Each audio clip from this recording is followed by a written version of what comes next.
Dr. Casper here, and welcome to The Political Scientist.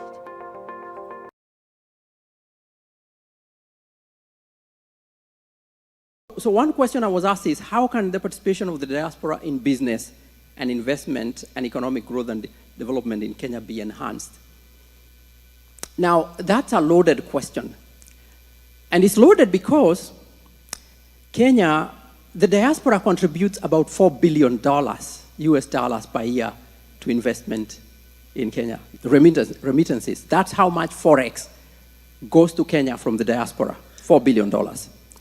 Now, the total exports of Kenya are about $6 billion, total exports. So Kenya gets $6 billion of Forex from the exports and $4 billion from remittances in the diaspora.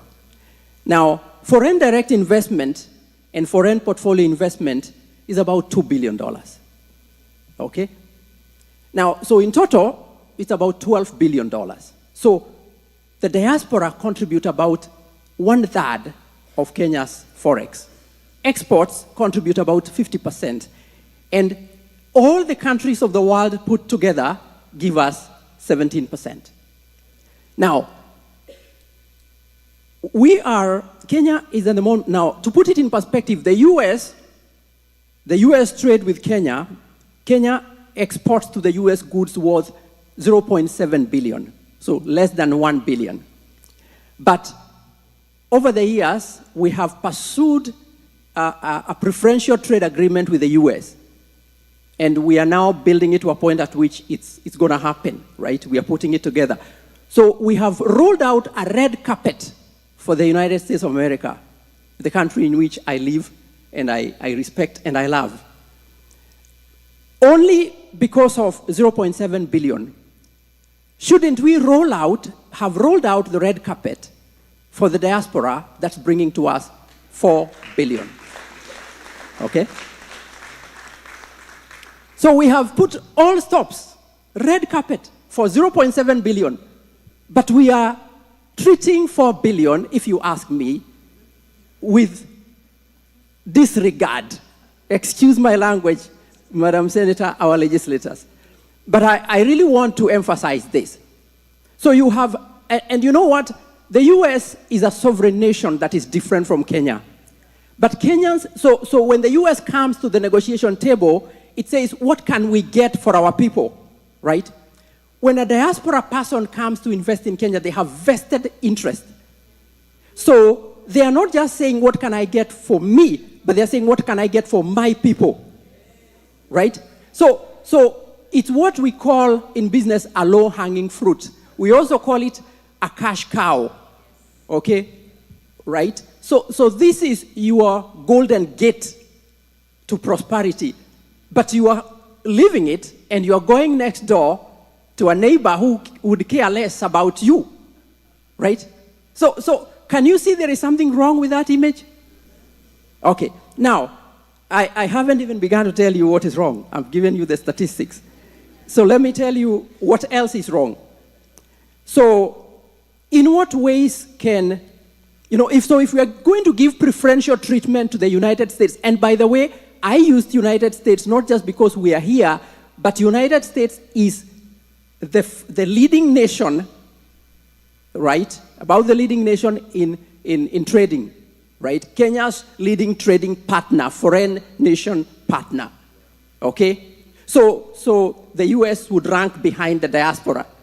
So 4 billion, and then the next party, 0.7 billion. So that's why I'm using the US, okay? So if we are going to roll out the red carpet for the US, we should first of all roll out the red carpet. All the red carpets for the diaspora, before we even think about the US. And until we do that, maybe we are not very savvy business people. We are not very savvy as a nation when it comes to business. Maybe something is really wrong. And I want to give credit to this administration because we have begun to see wonderful signs of change.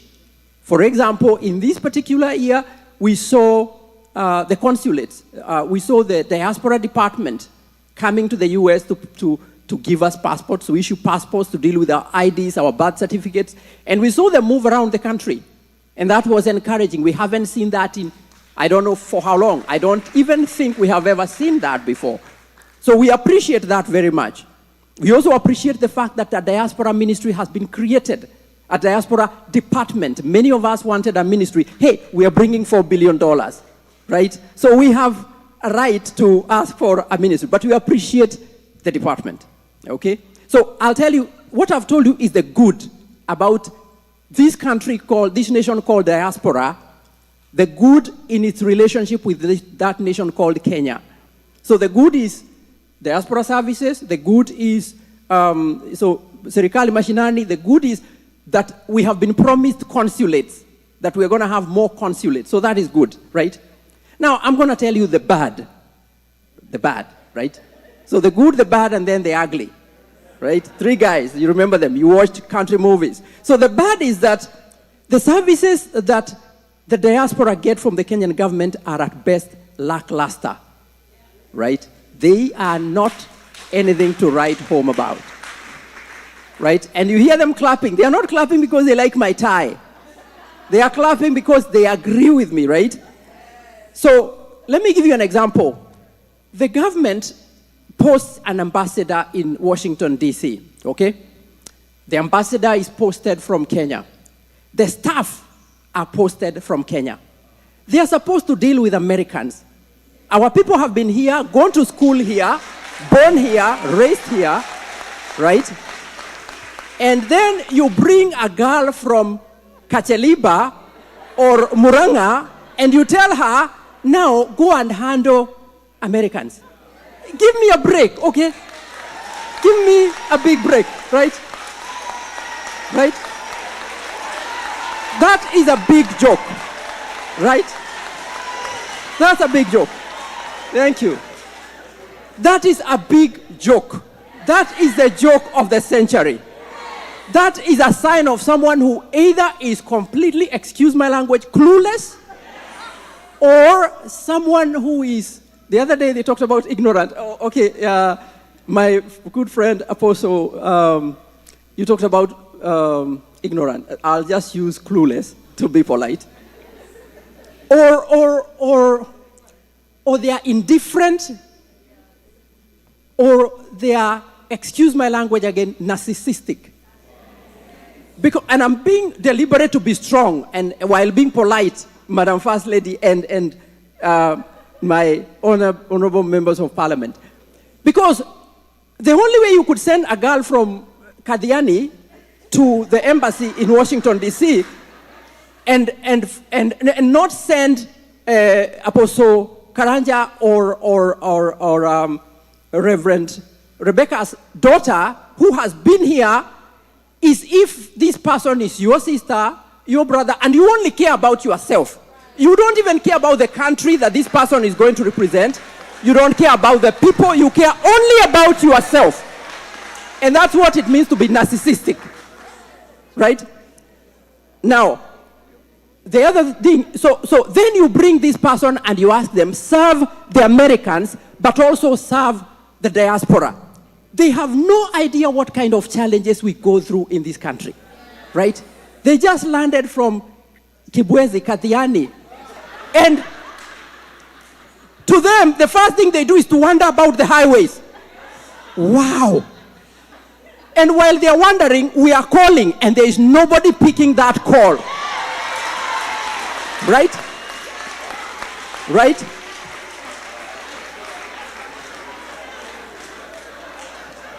Why are they not picking that call? Because they have gone to enjoy McDonald's and hamburgers and oh, the pizzas. Wow. This is the whole land of pizza. So they have gone to enjoy that. They have no time. They are not in the office. Right? Then we write an email and there is no response. You write again, there is no response. Right? Now, Minister Sally, we ask ourselves, are these the same people who are coming to host a business forum asking us to invest in Kenya? You know, so the question is, somebody treats you like trash and then invites you to partner with them. What did you say? And I am being blunt because I'm trying to make a point. I love my country and I love you all to pieces, right? But I'm trying to make a point. So I'm going to be emphatic to make a point. So when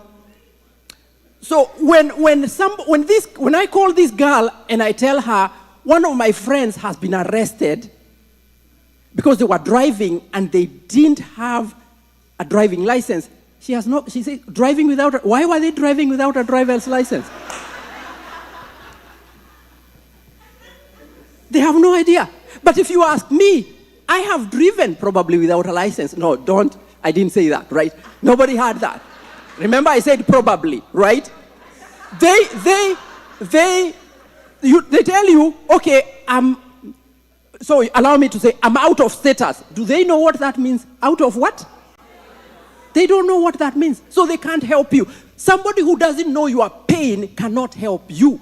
So bring us staff, at least even if you don't bring us ambassadors from here, bring us staff who understand us, who know us, who know our pain, right? Right? They know our pain. And then we send our American friends who want to go to Kenya to get a visa. And then they call the embassy. And the lady's not there, the guy's not there, right? And they are so discouraged, so they postpone. They go to Uganda. They go to Ethiopia. Remember that Kenya is not the only country they can go to. So we have to position ourselves in such a way that people want to do business with us. But they don't want to do business with people who are lackluster, who don't really care, right? Who don't reply to calls, who don't write an email. Let me give you an example. I am a professor of economics at Minot State. Now, and before that, I worked for the Department of Human Services in the state of North Dakota. In my university, we have a 2-day rule for responding to emails. So if a student writes me an email, I have 48 hours to respond. Right, to respond. And if I don't respond within 48 hours, and I've actually put it on my syllabus, so it's a charter. If I don't respond within 48 hours, I tell my students, then maybe it went to spam. You need to write me again. And if you see me in class, talk to me, right? Why should I wait for a week, for 2, for 3? And if this is the way you are treating me, how will you treat the investors that I bring to you? Why should I bring investors to you, right? So, okay, so let me go on before, so that is the bad. That is the bad. Okay, I haven't even talked about the ugly. Now, let me go to the second level. Now, remember, you are dealing with a partner who is bringing 33% of your forex, right? This partner, you guys are in business, right? The partner is taking care of that, is giving you 33% of your business. And then you tell them, if you come to Kenya, if you come to my country, right? If you have a home, a permanent, let me go to the bad first before I go to the ugly. The bad is that, did you know that if you travel to Kenya and stay there for 122 days per year for 3 years straight, every year 122, you will be regarded for tax purposes as a Kenyan and you will be taxed in Kenya. All your income is subject to tax in Kenya. Now, you've been taxed here, but they're also going to tax you there. And you should file taxes and pay taxes because you've lived there for 122 days per year for 3 years in a row. Right? Did you know that? That is the bad. And you want, this is the party that is giving you 3% of the budget of your business. So that is the bad. Generally, most countries will say, if you stay there for 6 months, 183 days, then you should be paid tax as a local. I propose that should be the rule for Kenya. Period. I propose 183 days. That means you've stayed there for more than 6 months. So you really are saying you belong here. So if someone asks you to pay tax, you shouldn't worry because you have been utilizing the services of the country half of the year. So it makes sense. And that is what most countries do. Why does Kenya want to deal with her best partner that way? Right? If this were a girl, she would say, excuse me. She would walk, right? So think about it. So that's the bad. Now I'll go to the ugly. The ugly. This is the ugly. And it's really nasty. You won't even believe it. If you have a permanent home in Kenya, and you stay in Kenya for 1 day, you are subject to taxation for the whole year. All your income earned all over the world is subject to taxation.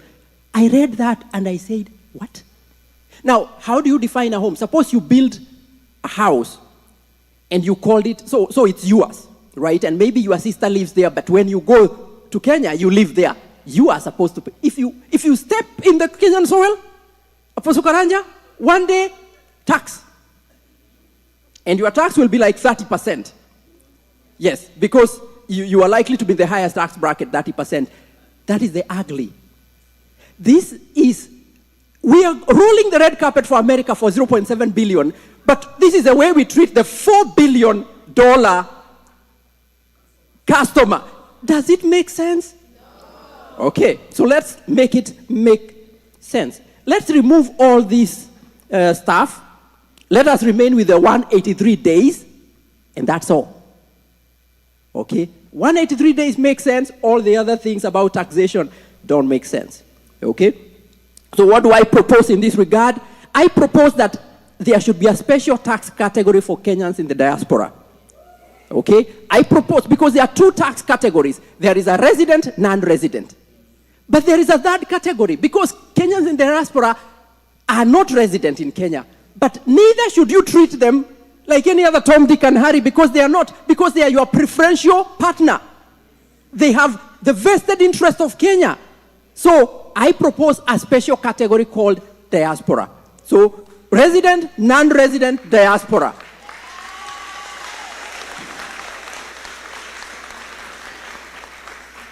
And I propose that because these are your preferential trade partners, they should get the best of what you are offering residents and the best of what you are offering non-residents. Whatever the best is, that is what you should give to this red carpet worthy partner. I propose that now, Minister Sali, I did not know that Ken Invest is a one-stop shop. So when I had that, I had already written my notes. Guess what I had written? I had written that we need a one-stop shop for business. We basically need a Huduma center, like, for business. So now that you've told me it's there, I would propose that, and I heard wonderful things from the Chief Justice. Wow. Right? I was thinking, wow. But there is one common thread between the communication we've had from both the CJ and Madam Chair. This common thread is that you have gold in your hands, but the person you should be selling gold to doesn't even know that you have gold. You have something wonderful that you are holding, but nobody knows it. So when a tree falls in the forest, in the middle of the forest, does it make noise? So nobody knows. So tell us, right? Madam Sally, please go on TV and tell us, this is who we are and this is where we are. You will be overwhelmed by the number of Kenyans who come. You will have to double your budget within the first year, quadruple it within the second year. You won't believe it. I would propose that you even consider opening Huduma centers for business. One-stop shop in the counties, starting with the county headquarters. And let people come. I have a business issue.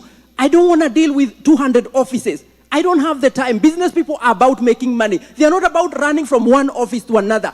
It's very difficult to do business in Kenya, right? Because, like you were saying, if you are a lawyer and it took you 2 months, can you imagine what a common Kenyan would go through? And can you imagine what about a diasporian? What would they go through? And yet you have told me I can only stay there for 122 days. So you want me to do business? You want me to only stay for 122 days, right? And yet you keep me pushing me from one office to the other. Are you serious?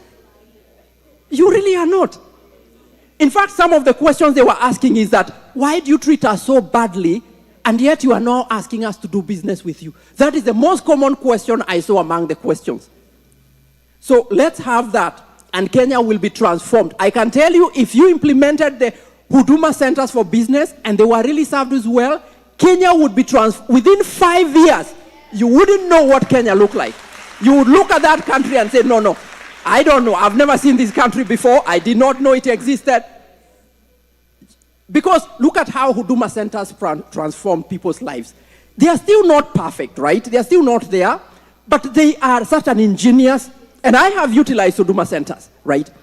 So I also propose that before as you develop the Huduma centers for business, you create a special desk for the diaspora. That 3% investor, country, partner, really, that's what we are bringing to the table, right? We deserve a special desk at Ken Invest, where if I write my email, it goes to a special person. And when they don't respond, we write to an email to you. And by the way, as a tip, you could probably open a platform, get your IT people, right? You have a platform that says this is where complaints come, right? And that complaints desk, you don't want to trust that complaints handler. So you want to duplicate that email so that you have a number of complaint desks and they don't even know one another. You know the way they did at KRA with the interns? Something like that. So that if we are frustrated by this desk, we can write a complaint and we know the complaint will go to a special place and there will be a response. Maybe.